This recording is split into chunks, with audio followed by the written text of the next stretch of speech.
Pemirsa, kita kembali bergabung ke Pengadilan Negeri Jakarta Pusat dengan Yulfitri Neza yang akan memandu dialog bersama pakar hukum pidana Universitas Indonesia Ahyar Salmi. Yufi, apa tanggapan pakar hukum pidana terkait pledoi yang dibacakan kemarin oleh Jessica?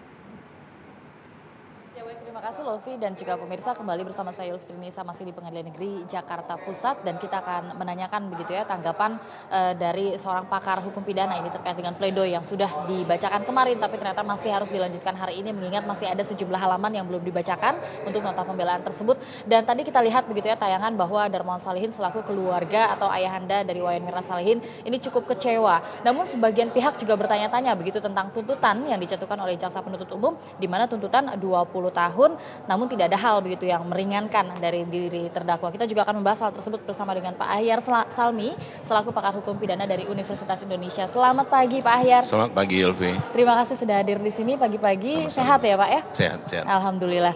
Dan Pak Ahyar, ini terkait dengan sidang pledoi pada hari ini. Kemarin sidang harusnya hanya 1 hari begitu, tapi membutuhkan tambahan waktu hingga hari ini. Hal seperti ini wajar tidak sih dilakukan dalam setiap persidangan? Jarang ya, terutama mengenai masalah requisitor atau pledoi itu jarang ada tambahan hari. Tetapi secara hukum sih tidak salah. Karena juga jangan kita batasi karena waktu ini harus diselesaikan juga. Nanti akibatnya para pihak, apakah itu penasihat hukum, terdakwa, majelis hakim, jaksa penuntut umum, panitera, gara-gara terlalu diforsit sakit. Akibatnya kan tertunda lebih lama lagi penyelesaian kasus. Jadi menurut saya tidak ada masalah, ada penundaan. Ini berarti majelis dengan leluasa memberikan waktu kepada pihak yang menganggap ini mungkin tidak bisa diselesaikan dalam 1 hari. Baik, jadi secara hukum tidak masalah begitu Tidak ada ya, masalah. namun ini jarang terjadi. Tapi tadi Pak Ahyar juga menyatakan lebih baik ditunda begitu sampai besok, tidak hari ini begitu ya, karena mengingat tadi malam selesai malam sekali begitu untuk pembacaan Malam pledoi. sekali. Baik, nah untuk berkas dari nota pembelaan sendiri kemarin kita lihat cukup tebal ya, sampai 4.000 halaman, walaupun yang dibacakan ini hanya 300 halaman yaitu poin-poinnya. Apakah untuk jumlah setebal itu juga wajar untuk kasus pembunuhan yang masuk dalam tindak pidana biasa? Ini menunjukkan bahwa pihak penasihat hukum memang all out. Ya, tentu dia akan mengurai, saya kira. Walaupun saya belum membaca seluruhnya, tentu dengan 4.000 halaman berarti semua persoalan-persoalan, fakta-fakta yang ada di dalam persidangan, bahkan jangan-jangan juga ada yang disinggung sejak penyidikan dilakukan. Itu mereka bahas dengan lebih rinci. Juga kemarin sempat kita mendengar keterangan-keterangan ahli oleh para pihak itu, baik yang diajukan oleh jaksa penuntut umum maupun diajukan sendiri oleh penasihat hukum, juga diberikan suatu komentar-komentar, ulasan-ulasan yang tentu ujung-ujungnya tentu penasihat hukum akan mengatakan bahwa ini tidak terbukti bahwa kematian dari Mirna karena racun, dan juga tidak akan terbukti bahwa yang melakukan itu adalah Jessica. Belum lagi persoalan-persoalan formalitas yang mereka tanyakan, misalnya mengenai masalah penyitaan. Itu ada. Jadi kalau mau dibagi sebetulnya 2 pembelaan yang belum selesai ini, ada juga sebahagian mereka mempersoalkan persoalan prosedural. Kemudian dia akan berbicara tentang substansi kasusnya, kematiannya, siapa yang melakukan pembunuhan. Jadi kalau mau kita pilih dari pledoi ini, kalau menurut hemat saya bisa kita klasifikasikan, ada yang mempersoalkan prosedural, ada yang mengenai masalah substansi. Baik, jadi ini merupakan hal yang wajar dan membuktikan bahwa kuasa hukum saat ini terkesan all out begitu ya, all out terhadap masalah, mengingat banyak sekali ahli yang dihadirkan dan juga prosedur-prosedur begitu yang dinilai tidak lengkap dalam kasus ini. Baik, kalau kemarin juga untuk nota pembelaan juga dibacakan oleh terdakwa sendiri, Jessica Kumala Wongso, begitu mengenai curahan hatinya, mengenai pengakuannya bahwa dia mengatakan dia tidak melakukannya dan tetap menganggap Mirna sebagai teman yang baik.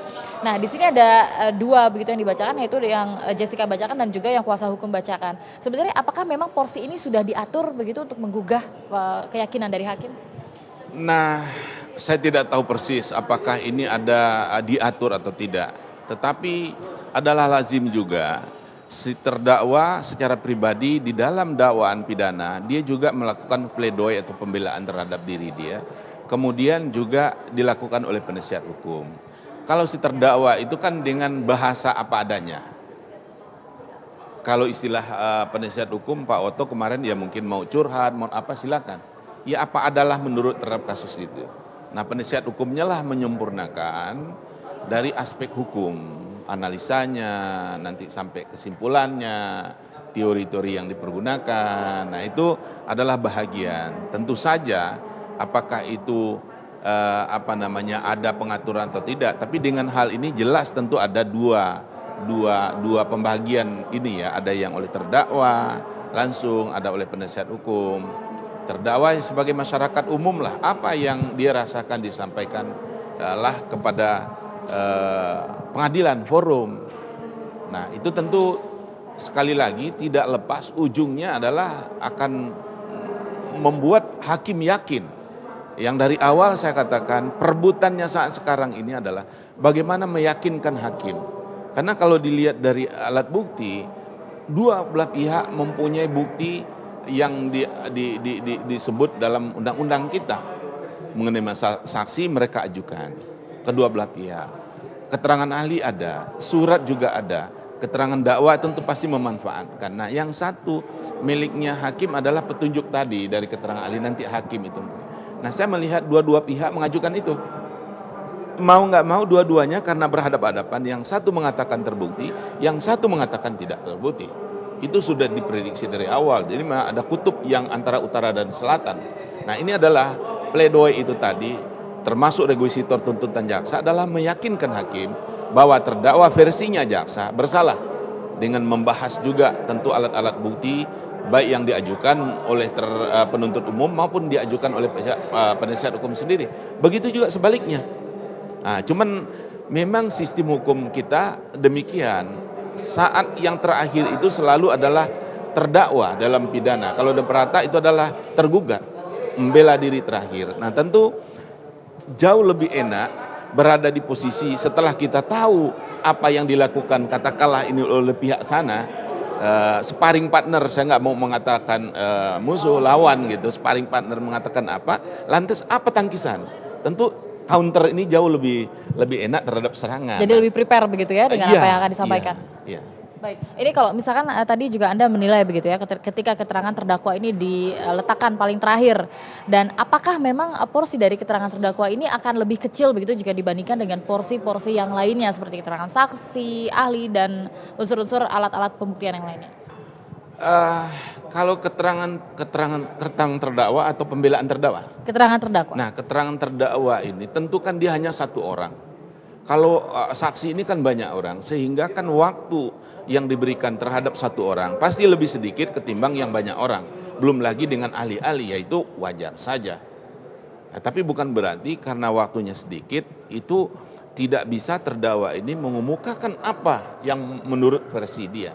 Saya lihat majelis hakim sudah memberikan hal itu kepada terdakwa ketika saat pemeriksaan terdakwa di dalam persidangan. Jadi nggak ada lagi kan hal-hal lain yang, kalau nggak salah hakim menanyakan nggak ya, ada lagi nggak hal-hal yang mau disampaikan oleh terdakwa ketika itu.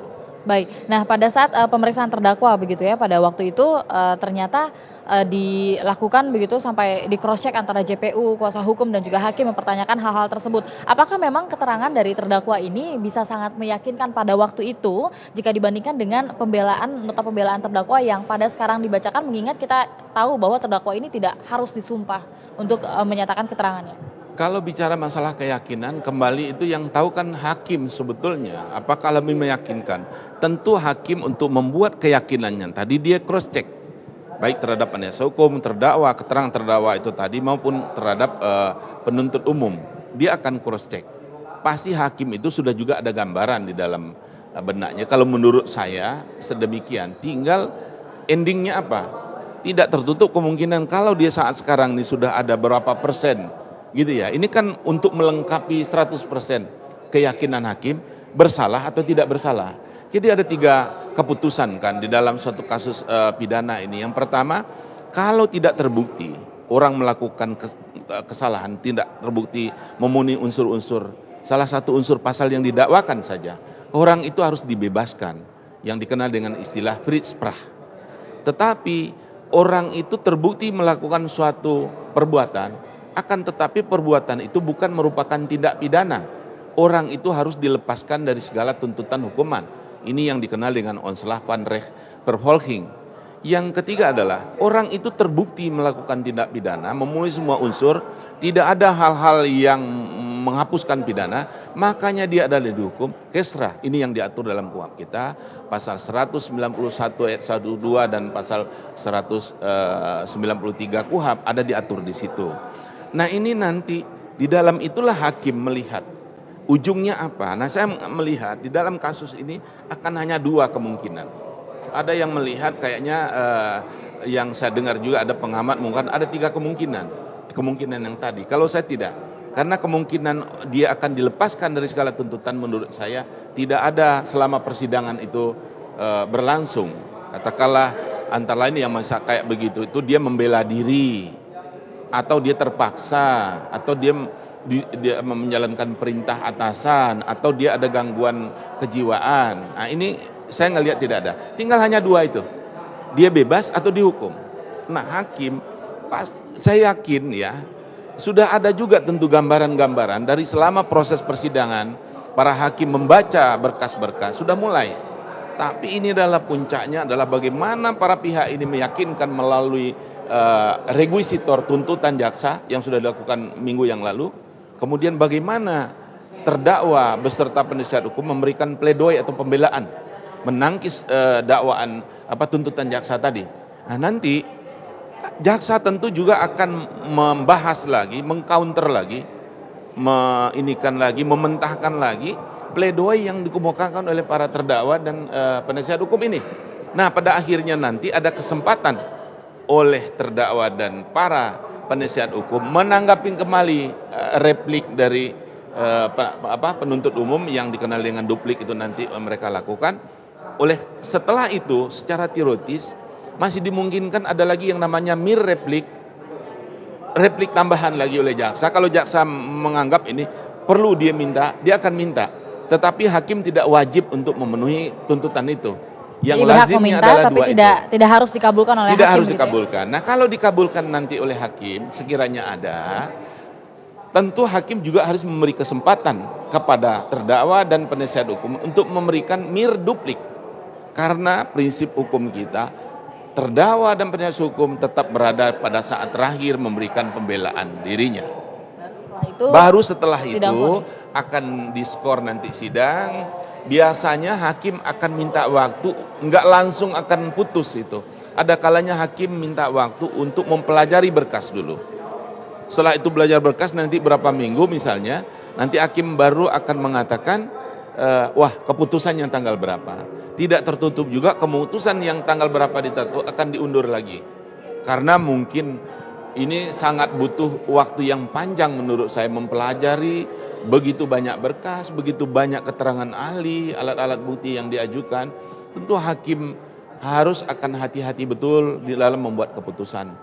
Itu satu sisi.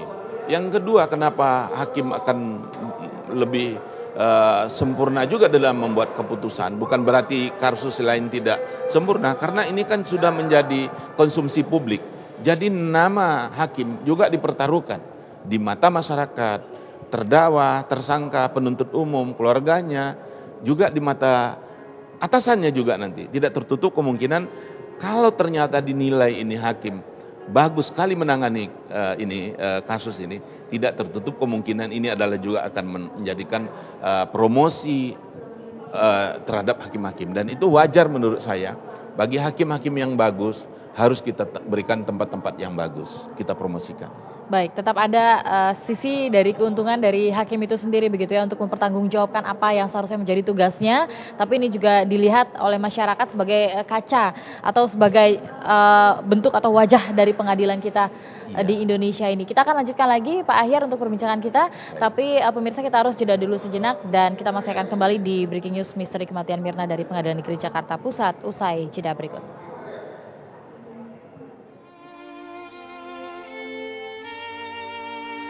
Menjatuhkan pidana terhadap terdakwa Jessica Kumala alias Jessica Kumala Wongso alias Jess dengan pidana penjara selama 20 tahun.